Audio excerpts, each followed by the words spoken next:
Hoy empezamos con la segunda parte de la materia, que es constitución de sociedades y patrimonio neto. Es el práctico 15 y el práctico 16, que lo vamos a ver esta semana. Obviamente van a quedar cosas sin verlas, que son prácticos largos, no vamos a alcanzar a dar a todo, pero bueno, es lo que pretendemos. Nosotros vimos que la igualdad contable patrimonial era el activo igual al pasivo y el patrimonio neto. Vendría a ser lo que estábamos viendo acá, esta estructura patrimonial, en donde tenemos la fuente de recursos o inversiones, que esa fuente de recursos obviamente está financiada por fuentes de terceros y fuentes propias.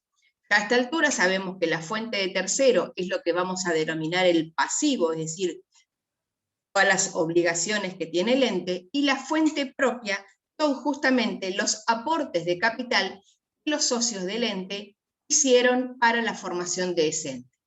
Entonces, obviamente, viendo esta estructura, definimos que el patrimonio neto, esta sola parte, es la diferencia entre el activo y el pasivo. Es decir, es el excedente, fíjense, si decimos que es la diferencia entre activo y pasivo, la diferencia, el patrimonio vendría a ser esta parte del activo. Entonces decimos que es el excedente del activo respecto del pasivo total. Es decir, ¿qué parte del activo nos queda luego de haber cancelado totalmente el pasivo?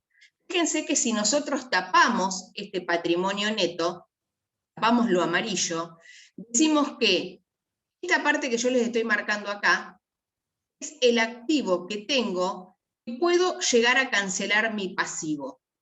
Y esto que me queda acá es lo que me resta del activo. Es decir, es el excedente sobre el total. Es decir, es la parte que le corresponde a los socios del ente.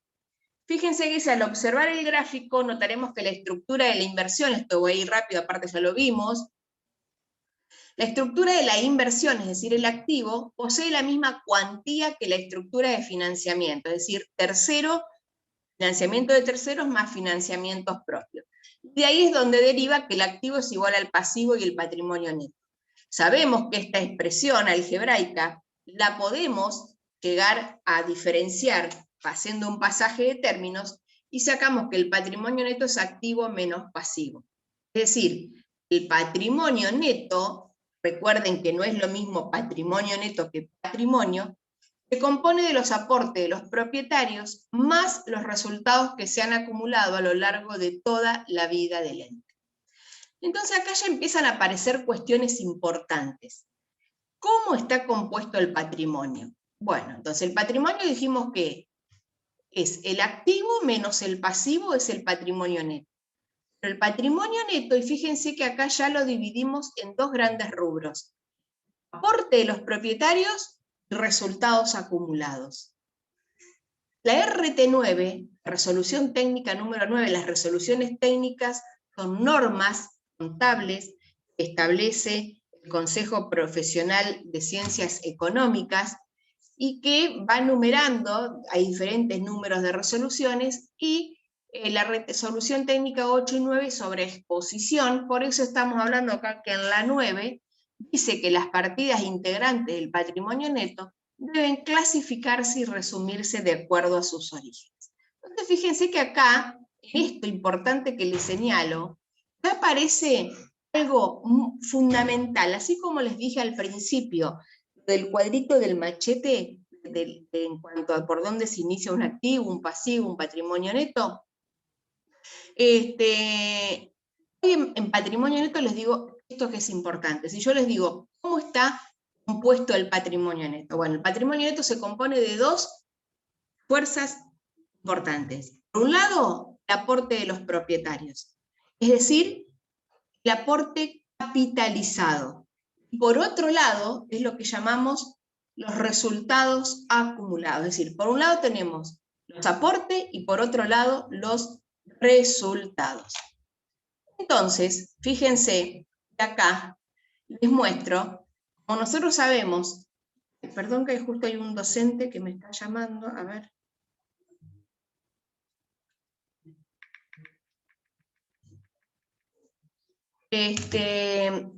Creo que cuando nosotros más o menos fuimos dando clases, yo les dije que existen estados básicos importantes. El primer estado básico es el que surge a través de la ecuación patrimonial estática, una de las preguntas que hicimos en la teoría. ¿Cuál era el estado que reflejaba la ecuación patrimonial estática? Que es el estado de situación patrimonial. ¿Por qué? Porque la ecuación estática se define a partir del activo, pasivo y patrimonio neto. Cuando empiezan a aparecer los resultados, ahí la ecuación estática se transforma en dinámica. Entonces ahí el estado que va a referenciar a la ecuación dinámica es el estado de resultados. Entonces dijimos que hay estados importantes en la exposición, como lo es el estado de situación patrimonial, el estado de resultados, y un tercero que es el estado de evolución del patrimonio neto. Es decir, ¿qué me va a indicar este estado de evolución? Y fíjense que es esto que les estoy mostrando acá. Primero, ¿cómo está compuesto ese patrimonio neto? ¿Cómo está compuesto? Y acá voy a decir, ¿cuál es el capital? Porque fíjense que está dividido ese patrimonio neto en dos grandes rubros. Por un lado, el aporte de los propietarios. Aporte de los propietarios. Por el otro lado, resultados acumulados. Dentro de cada una de estas dos grandes grupos, tenemos subgrupos. En el aporte de los propietarios lo vamos a dividir en lo que se conocen como aportes capitalizados y no capitalizados. ¿Qué decimos como aportes capitalizados? Esto solo, el capital, el aporte neto puesto por los socios en oportunidad de la conformación de la sociedad o del ente. Es decir, tenemos aporte de los propietarios. Por un lado, el capitalizado, el capital. Después vamos a ver cómo se llama de acuerdo al tipo de sociedad que estemos hablando. Por el otro lado, el no capitalizado. Y el no capitalizado es todo aquello que va a tener incidencia en el capital del ente, pero que no se modifica el capital inicial. ¿Cuáles van a ser esas incidencias? Ajuste al capital, aportes irrevocables, primas de emisión. Una vez que tengo todos los importes de todos estos aportes capitalizados o no capitalizados, llegamos al total del capital. Perdón, al total de los aportes de los propietarios. Y luego tenemos el otro rubro, el resultado acumulado. El resultado acumulado lo vamos a dividir en ganancias reservadas y resultados no asignados. Dos rubros. En ganancias reservadas vamos a encontrar los diferentes tipos de reservas que hace la sociedad, y en resultados no asignados, justamente como la palabra lo dice, son resultados que todavía no tienen una asignación específica. Ahí voy a tener los resultados acumulados de ejercicios anteriores, más el resultado del ejercicio. Bien. Acá es un poco unas definiciones de lo que ya estuvimos hablando del activo y del patrimonio neto. Esto también lo habíamos visto, que el patrimonio se conforma de los dos grupos, como dijimos recién, aportes y resultados acumulados, que ya se los expliqué. Y esto es el cuadrito fundamental que quiero que se aprendan, así como les dije al principio, el del activo, pasivo y patrimonio neto. Este es el cuadrito que les va a decir bien en claro cómo está compuesto el patrimonio neto del ente. ¿Cómo está compuesto? Por dos brazos. Fíjense, los dos brazos el aporte de los propietarios y los resultados acumulados. A su vez, el aporte de los propietarios, como bien lo veíamos acá, se divide en capitalizados y no capitalizables. ¿Cuáles son los capitalizados? El aporte de capital, es decir, el aporte que hizo el socio al inicio y que eso no va a tener variación. Obviamente va a cambiar, lo vamos a llamar distinto, de acuerdo al tipo de sociedad. Por ejemplo, en una sociedad anónima lo vamos a llamar acciones en circulación. El no capitalizado, tenemos como vimos en el cuadro, los aportes irrevocables, las primas de emisión, los dividendos en acciones y los ajustes. En los resultados acumulados, también dos grupos. Ganancias reservadas por un lado y resultados no asignados por el otro. Las ganancias reservadas las vamos a ir viendo más tarde. Ahora vamos a empezar a ver, obviamente, todo esto. El primero, el aporte de los propietarios. Primer grupo. que lo dividimos, como les dije, en capitalizados y en no capitalizados. En los capitalizados que va, como les dije, el capital aportado por los socios. ¿Y a qué llamamos capital? En una sociedad anónima, al capital lo vamos a llamar acciones en circulación, mientras que el capital de una SRL, por ejemplo, lo vamos a llamar capital social, porque está formado por cuotas partes iguales. Entonces, fíjense, dice, se denomina capital al aporte dinerario o en especie de los socios reflejados en las acciones, para lo que sea una sociedad anónima, o en cuotas sociales, para lo que es una SRL. El capital social se compone, por un lado, del valor nominal del capital, y por el otro, su ajuste para reflejar el efecto de los cambios en el poder adquisitivo. ¿Qué es el valor nominal? Es el que está impreso en los títulos, en las acciones o en las cuotas sociales. Y la sumatoria de todos los títulos emitidos constituye el capital social. Entonces, fíjense, aportes capitalizados. ¿Qué va a ser? Acciones en circulación o capital social, dependiendo de qué tipo de sociedad estemos hablando. Cuando dijimos de una sociedad anónima, es acciones en circulación, de una SRL o otro tipo de ente, capital social. En ambos, por un lado tenemos lo que son las acciones y por el otro lado, cuotas parte. ¿Y qué tiene esto? El capital se conforma de un valor nominal. Es decir, cada acción va a tener un valor nominal. Es decir, compro las acciones a un determinado valor que está impreso en la acción. Es el valor inicial del ente, al cual se inició la sociedad. Ese es el valor nominal. No sé, se inició con 500 acciones de 100 pesos, valor nominal cada una. Entonces, 500 acciones por 100 pesos, tengo 50.000 pesos de acciones en circulación. Entonces, eso es el valor nominal. El valor nominal no cambia nunca. El valor nominal no cambia. Después puede estar más arriba o más abajo en el valor de mercado o en el valor de cotización, que lo vamos a ver más adelante. El valor de lo que tenemos que tener en cuenta, y fíjense acá en el dibujito hay dos momentos, a ver, no sé si más tarde sigue esto.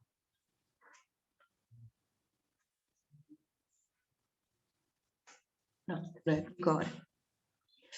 Hay dos momentos que tenemos que tener en cuenta para cuando, digamos, ¿cómo se inicia una sociedad? Donde se juntan dos o más personas, obviamente mínimo son 2 personas, porque si no, no sería sociedad, firman un contrato social donde dejan pautados todas las condiciones que va a tener esa sociedad, desde cuándo se inicia, quiénes van a ser los socios, quién va a ejercer la dirección, qué capital va a tener, cuál es el objeto de la actividad que van a realizar, todo. Todos los datos van a estar en el contrato social. El contrato social va a ser la documentación fuente, me va a servir para que yo le dé inicio al asiento de apertura de esa sociedad. Recuerden que hay una variación de origen cuando hablamos de variaciones. Con esa variación de origen es el asiento que voy a iniciar la sociedad cuando los socios firman el contrato social y que al firmarlo se comprometen a hacer lo que ahí dice. En el contrato social dicen, Juan y Pedro se unen para hacer actividad de tal sociedad, Juan se compromete a aportar X peso y Pedro se compromete a aportar un inmueble. Bueno, se comprometieron. Ese compromiso del socio para la empresa ya es un derecho. Por lo tanto, ya puedo hacer el primer asiento, la etapa como se conoce del compromiso. Fíjense acá la etapa del compromiso o de la suscripción. Pasado el periodo del compromiso, viene la integración, es decir, donde el socio integra lo que se comprometió. Y ahí tenemos entonces la segunda etapa, la integración. Y son preguntas que por ahí surgen, y dice, ¿y se puede dar en forma igual? Sí, Se puede dar en el mismo momento o en momentos separados.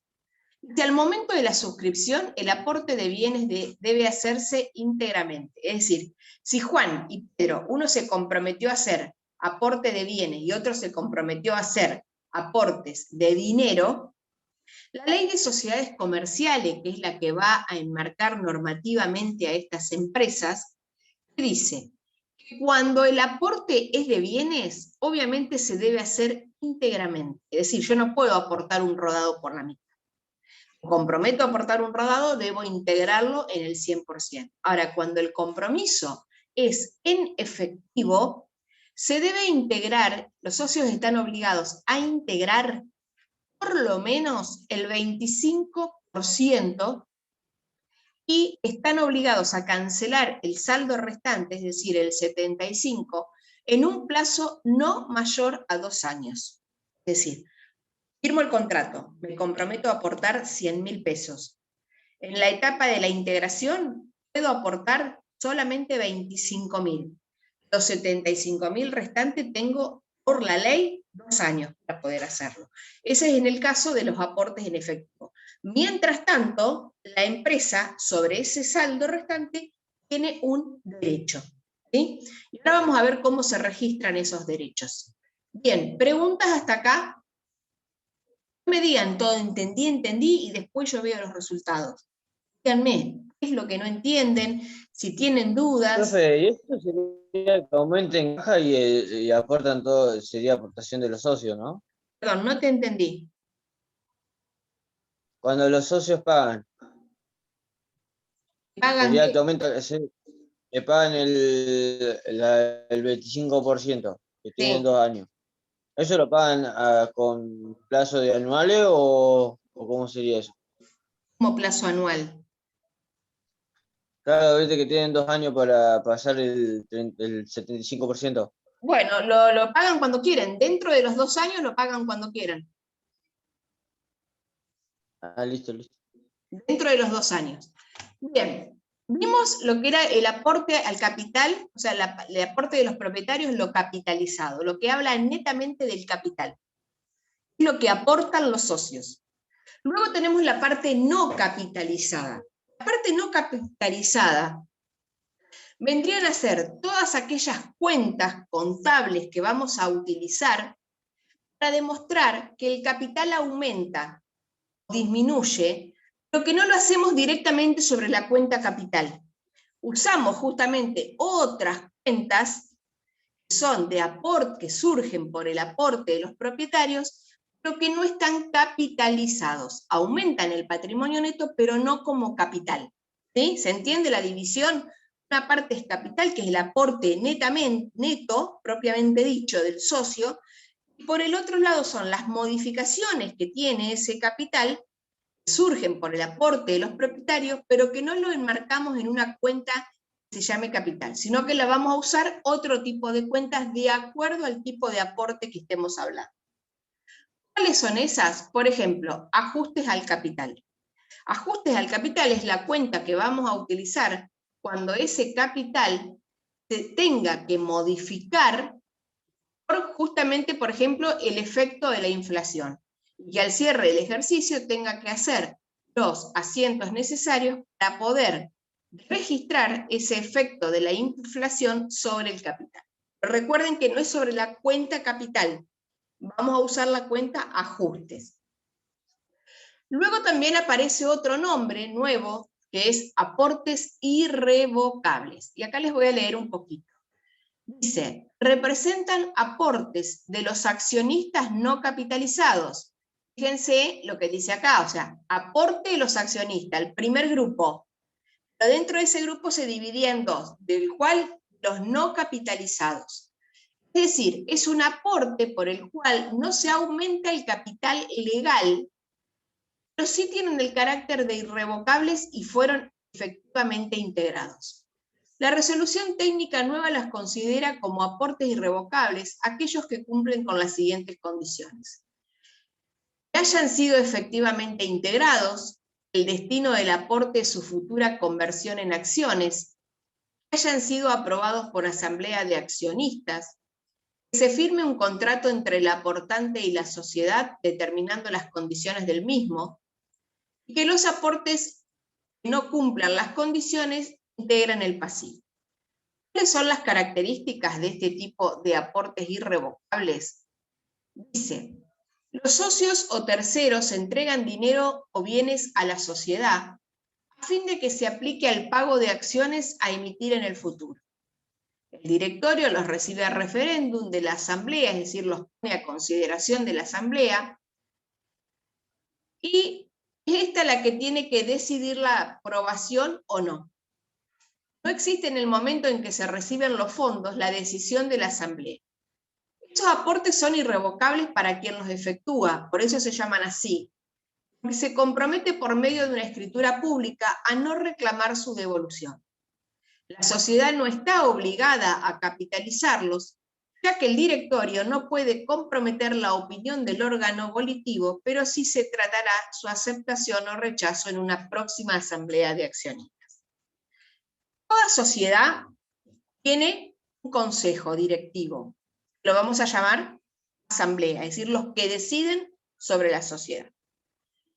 Uno de los socios de la empresa lo que puede hacer en esto, que estamos hablando de aportes irrevocables, es hacer, mediante escritura pública, una entrega de dinero o de bienes a la sociedad con la intención de que esos bienes o ese dinero en el futuro sirvan para la nueva emisión de acciones. ¿Qué es lo que tiene que hacer acá? La sociedad se lo admite bajo escritura pública, pero obviamente lo pone a consideración de la asamblea. La asamblea va a decidir o no si lo acepta, y mientras tanto, esa integración del socio va a quedar como aporte irrevocable. ¿Y por qué por aporte irrevocable? Porque el socio que lo aportó no puede pedir que se lo devuelvan. Una vez que se lo hace, quedará ahí hasta que la asamblea decida su incorporación para la emisión de acciones. ¿Sí? ¿Alguna duda en esto?